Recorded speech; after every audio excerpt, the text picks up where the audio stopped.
வெள்ளை பூசணிக்காய் போட்டு சாம்பார் வச்சு கட்டுருவோம். பருப்பில் தக்காளி வெங்காயம் எல்லாத்தையும் போட்டிருக்கோம், பெருங்காயம்லாம் வந்துருச்சு. பூசணிக்காவை போட்டு சாம்பார் பொடியை போட்டு கூட்டி விட்டுறலாம். பருப்பையும் ஊற்றி தாளித்து விட்டுறலாம். இப்போ சாம்பார் ரெடி. சிக்கனை கொஞ்சோண்டு சூப்பு போட்டுட்டு கொஞ்சம் எடுத்து வச்சுருக்கேன், அதையும் பொரிச்சுக்கலாம். Soup ready. அதை பொரிச்சுக்கலாம். கொஞ்சம் மிச்சத்தை திருப்பி விட்டுக்கலாம்.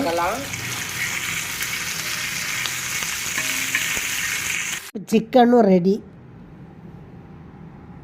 அடுத்து காளானை பொரிச்சுக்கலாம்.